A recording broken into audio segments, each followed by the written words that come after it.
Hello, everyone, and welcome to Real PR with me, Fiona Scott. I hope you're having a good week. I hope the end of 2025 is shaping up brilliantly for you. Today, I'm joined by my client and friend, Janet Shreeve. We've got a ton to talk about with some exciting new plans for 2026. So let's get into it. Thank you so much. And thank you for inviting me again. It is exciting. It's been an interesting year. Yeah, it sure has. Oh, God. Yeah. Lots happened. And oh, my goodness, I can't believe 2026 is shaping up the way it is. I know. And it's you and I together and separately have taken a few risks. So let's start with you, haven't we? And we've been exhausted quite a lot. Yeah. But also excited. But let's start with Shreeve Care Services then, Janet. Talk us through, how is it at the end of 2025? It's been an interesting year. I had an experience yesterday of something that makes what I do totally worthwhile.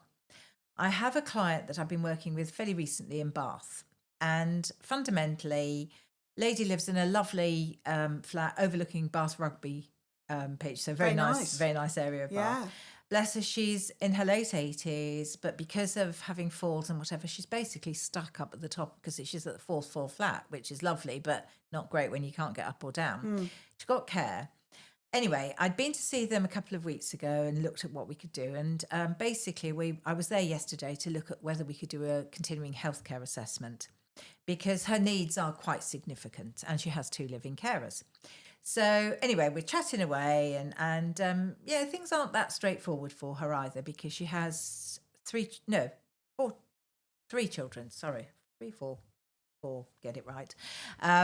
One of whom is quite severely autistic and lives with her. So there's a challenge that presents as well. Anyway, during the course of the conversation, it turned out that she had spent quite a bit of time in Italy. So she then started to talk to me in Italian, and we had a 15-minute conversation in Italian. Amazing. Her carer was sort of almost standing there with her mouth open. Her son was almost in tears. But honestly, bearing in mind it's over 30 years since she spoke Italian, she was probably better speaking Italian than English in some respects and could remember her vocabulary. And it was just, and I came outside and it was absolutely tipping with rain yesterday. And I sat in the car and I thought, this is what it's all about. Because something like that just really makes you think, this is all really worthwhile when you're there to try and help and advise people as to what their choices are with care. And for me, from what you said, couldn't you? You could fall into a false assumption about a woman in her 80s who has issues around mobility and other things, and you forget that they've lived a life. Of course you do. They have stories to share. I mean, she was telling me in Italian about how they took their bikes on the train and then they got off in Palermo and then they went for a bike ride. This is all in Italian. I mean, with a little bit of help from me. But I mean, her son was just sort of completely mesmerised. It was so lovely.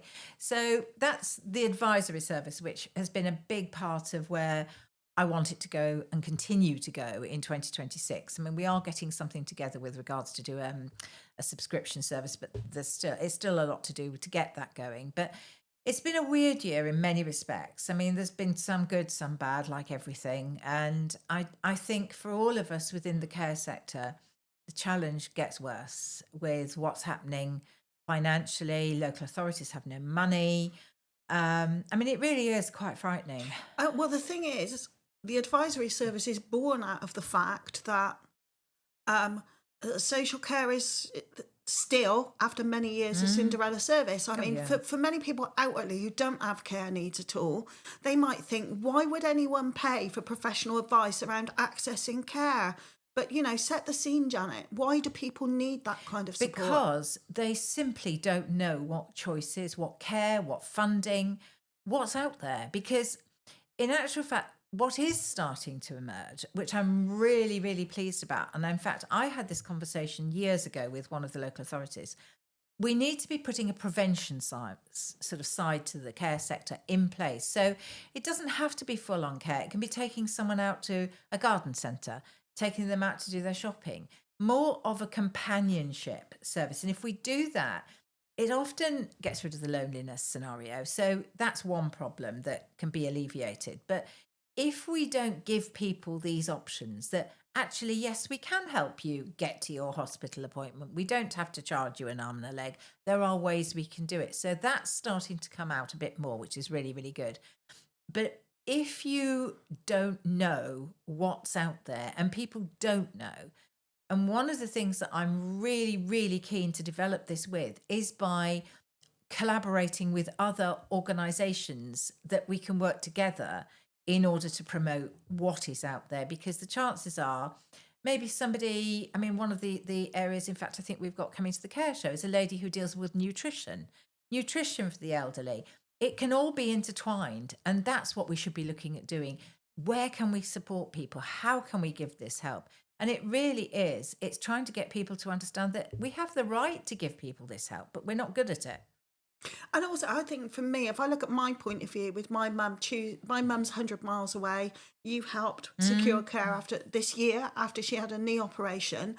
It's not practical or physically possible for myself or my sister No. to do that. People don't realise they could access care for a short period, Oh gosh, yeah. couldn't they? Yeah. It doesn't have to be all the time. And I think that's the thing. It's looking at choices. So, for example, a lot of people might not be able to provide care Monday to Friday, but are able to do it at the weekends. Give people the option. Say, well, look, okay, we can cover you to go to work. We can cover you for different things. It's giving those choices. And also, not just of the elderly. I mean, as you know, I have a client who in their late 40s, and the amount of work that has been involved with them, getting them sorted with different types of care that's been necessary, and how little has been offered to them. I mean, she still doesn't have a physio. I mean, to me, that is just a nonsense. And I actually met with 2 occupational therapists the other day, actually. And we were talking about making people aware that these services are there. Because if I just say to most people, oh, have you seen an OT? They look at you blankly, what's an OT? In the same way as if I say, have you had a CHC assessment? Because we all know what that means. It's getting all of those things so that people know what they should be looking for. Working with financial advisors, working with some equity release people who are ethical. We should be doing all of that. Yeah, I mean, and the equity release, obviously, equity release has quite rightly in the past had a bad rap. Yeah. But for some people who maybe don't have children to live a property to, it can really improve their quality of life, can't it? Absolutely. And also looking, I mean, I had a meeting yesterday with Harry with regards to powers of attorney and wills and deputyships and things like that, because again, the importance of having a power of attorney in place. You think, oh, it's only if you're elderly. No, you need a power of attorney. We've got businesses. Heaven forbid, something happens to one of us. What happens to your business? All of those sort of things need to be in place. So it's a mass of different advice, which is really probably the main thing I set up Shreeve Care Services for. But I've also been very lucky. Fingers crossed, I've got a new client coming on board fairly soon, which I probably better not say because it's tempting fate at this stage. Working with a client in Ipswich to promote his care. I've worked a lot with Trinity Healthcare this year.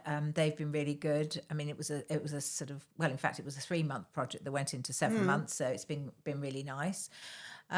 Still do a bit with CQC, whatever comes along. So it's been a very varied year, but like as we've said before, not without challenges as well, because obviously always the hardest bit. And I was saying this to somebody earlier, and you know this as well as I do.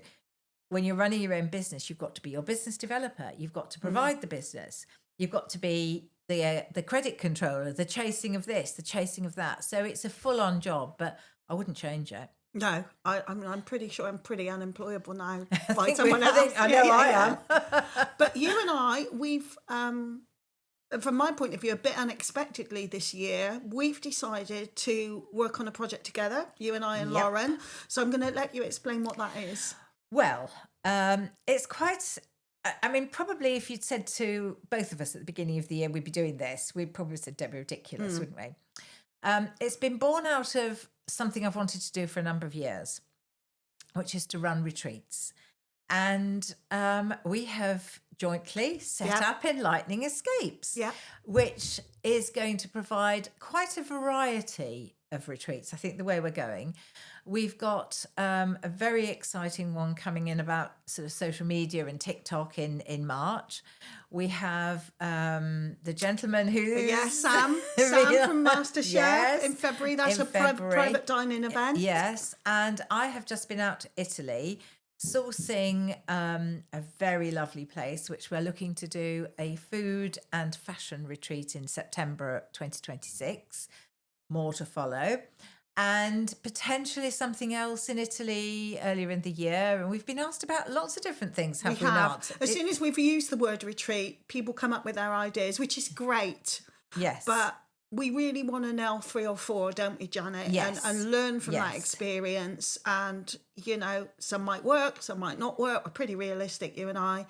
And we know how much work goes into marketing these events. And I think that is the thing. We really want to deliver something different. And in fact, we're using the word retreat, but I like the escape as well, because it is an escape. Whether it's a short-term or long-term escape, it doesn't really matter. It's giving something different, something that's fun, something that you're going to learn something from, as well as obviously have a good time. And also something that utilises the amazing contacts the 3 of us have, that you wouldn't be able to go to a travel agent and get this at all. Definitely not. That's a key driver for us, isn't it? It is. And in fact, when I was over in Italy the other week, looking at where we would host the retreat, he gave us sort of samples of food and showed us around the rooms, and it's just so lovely. I mean, some of the things that he offers are an olive oil tasting session, which I love the idea of. And in fact, I have done that. It's great fun. I'd never known, and I didn't know how you test which olive oil is right with this. Not a clue. But we've tried lemon olive oil. We've tried orange olive oil. We've tried basil olive oil. They are out of this world. And definitely all for the future. So we could become olive oil experts by the end of 2026. Might look like olive oil by the time we've done a few treats. Exactly. A few escapes. The olive oil escape. Yeah, true. Yeah. But no, it's really exciting. And I think what is interesting is, for me, it's we've all got different skills. We're all bringing something different to the party, if you like. And it's jolly difficult to organise one of these things, as you only well know from your retreats. Yes. It's very difficult to do all of this on your own. And it's also trying to make sure whatever we are offering, we do a bit of research behind it, so that we know that hopefully, all being well, people are going to be able to A, afford it, and B, want to do it. Yeah, I think the key thing is to make it affordable but luxurious for people. And one of our key things is people can pay in instalments. Yeah. And that helps people, particularly at the beginning of the year around Christmas. But it switches your mindset from I can't afford it, I won't even look at that thing, to how can I afford it? Yeah. Which is what we used to do, isn't it? I mean, years ago, you planned your summer holiday after Christmas. That was sort of like the New Year thing. Yeah. But now people do much more things on a last minute basis. But I think it could be a very exciting project indeed for 2026. And probably if you'd asked me at the beginning of 2025, do you think we're going to do this? I would have said no. But I don't think I would have. It wasn't even within my realm of consciousness. It just happened. It came up, and I thought, well, I've organised a lot of stuff. I've got Lauren now. She's really good at this stuff. I thought we can do this, and we can at least give it a go. And if you don't try, you don't know. But I think it's all very, very exciting. And I think what with that, and then potentially doing other parts to do with the care side as well, I think actually 2026 could be good fun. Okay. Now I'm going to take the mood down slightly. We've had a budget, Janet. Oh, don't. And there was one big omission in the budget, weren't they? So let's just quickly run through that, because I think that, I know that local politicians do watch this podcast, and I think we need to say, come on, social care, where are we? I don't even know where to start. I mean, I was actually driving back from a meeting last week when the budget was on. I screamed at the radio, what about care? Because it's just depressing in the extreme. There is no money available for care. we talk about the NHS. The NHS are amazing, Yeah, absolutely. but bed blocking, all of that occurs because there isn't any care in place. And I was actually, as you know, I'm on the board of Care and Support West. I was at a meeting only a couple of weeks ago where 5 providers, quite well-known providers, have gone under because of the increased NI that came in this year, and the work that just isn't simply coming through because the local authority themselves haven't got enough money. And I was actually, because I'm not an actual outright provider now, I was quite shocked to discover how many providers there are in Bristol alone. So I'm not, I'm just talking about there. Yeah. There are, I think, between 200 and 400 providers. Now, there isn't enough work for everybody. So people are really, really struggling. And a very well-known provider who I've known for a number of years actually said to me, in fact, most of the work we're doing now is in Bath. And to be honest, if they're not getting the work in Bristol, they've been renowned for years for doing North Bristol work. So that's equally quite worrying. And because there's no money in care, and because well, there is money, but there isn't enough money, should I say? Yeah.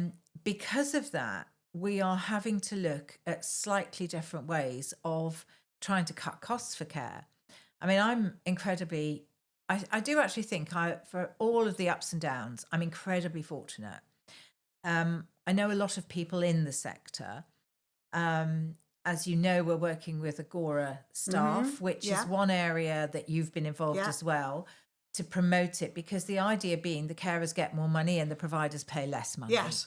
And this is really something that we're moving forward with. It's kind of, I suppose in a sense, it's cutting out that middle agency who take a big chunk. And I think for some providers, that's going to work really well. Absolutely. Absolutely. And then I'm also working with a new part of the business, which is coming in more and more. It's called Care Assist, which is basically to ensure that care homes, care providers don't miss phone calls, because people assume that you can ring a care home or a care provider at any time, which in theory you can, but you've got to pay somebody to be on call, or the calls get missed. Now, with domiciliary care, they have got to be on call. In theory, all care has to be on call, because, as you know, something can happen at 2:00 in the morning or whatever time it might be. With this, the idea is that it will stop people having to be on call. It will be run remotely, and it can offer a much better service and a much more efficient and cost-effective service. So anything within the care sector using AI or anything that can cut the costs, we should be using, because we really desperately need to. Yeah, the people in social care, the people need to be people facing. Absolutely. They can't, even I remember years ago filming in a house with people with very severe dementia, and it's so labour intensive looking after people, especially if they're in a moment of crisis. You can't be in the office waiting for the phone to ring, answering the phone. You have to deal with that in the moment to keep people safe. Absolutely. And you have to also ensure that the service that you're offering is as tailored as possible to that person that wants it. And it's all of those sort of things that we need to be way more efficient with. And unfortunately, the care sector is not always as, I don't say willing, that's not the right word. It's nervous, should I say, of often embracing a new side to the business. Now, if there's no money in care and we're not getting any money from the government, we have got to look at different ways to make things more efficient and cost effective and better for everybody. Yeah, because even if the care system is stuttering along, people are still getting older. Yeah. And they're living longer with chronic illnesses. So the care needs are not going away, are they? No, absolutely not. And I mean, we know how easy. I mean, I've had a period of time this year when I was struggling with walking, Yes, which was a real shock to my system, because it's the first time I've ever had anything like that. But it really brings home how much we need a system in place, and I'm thinking to myself, well, I'm heading down that route now. And I need to be sure that something will be there for when I get there. And also not just for me, but for families, because you've got children, I've got children. We don't want to be a burden on them either. We want to be able to do what we can for as long as possible, but we want to make their life as easy when we do need care. yeah. Definitely. And the thing is, putting these things in place, even if you are using a private company, keeps you independent and have your dignity and grace for longer, which I'm sure mentally keeps you better. Oh, absolutely. And I think as well, I mean, I'm going to see someone fairly shortly who rang me last week, and she basically said to me, her husband has Parkinson's, and she is about to go in and have an operation on her arm. Now they're self-funders. And basically, they've been told to get on with it and sort the care out because, in theory, he is okay, but there are certain things he can't do because of his Parkinson's. And she's only going to have one arm for about 6 weeks minimum. So she needs to be sure that there's some care going in there. And it's, well, your self-funder sort it out. So fortunately, this is through a friend of mine who said, can you help us? So I'm actually going to see her to discuss what care we can provide. And another one, I mean, I know I'm rattling off examples, but just to show people how bizarre it can be, I was with a client in Rugeley on Friday, and I was talking to them about care. And in fact, I did a presentation about the funding of care, how we do it, etc. And at the end of the call, I spoke to a lady, and in fact, I'm doing some work with her for a mother who is in hospital at the moment. Mum desperately wants to come home. Yes, her needs are quite significant. The reason she's been told she can't come home is because to find the right chair for her will be too difficult. So she can't come home because she hasn't got a proper chair. Yeah, a reclining Yeah. chair. Now, why? I mean, I've spoken to her daughter, and in fact, I was talking to her on Saturday, and her daughter said to me, well, if the worst comes to the worst, we'll buy one, we'll sort something out. I mean, you can go into, I mean, I've been into my local charity shop. Once people don't want them anymore, you find them. But equally, I mean, to me, the woman wants to come home. She is able to be home. We're able to find the right care for her. She doesn't want to go into a care home. The daughter wants her to be at home. And bless her, the lady has really already spent all of her money on providing her care and actually paying for it. So I think we jolly well should support her to be able to come home. And if the only reason that she can't come home is because of a chair, then we need to find a way to do that. We really, really do. And again, as you know, and we talk about a lot, the networking side of our businesses is absolutely vital. And I have been very lucky. I've always networked a lot, but I met somebody this year who has a charity that provides equipment. You know, when care homes don't need their beds or whatever, and they don't need them anymore, they've got too many or whatever, she provides a charity for people who can get those sort of hospital beds. Obviously, they're all cleaned and sorted. So I'm actually going to talk to her to see if there is anything that she can help with.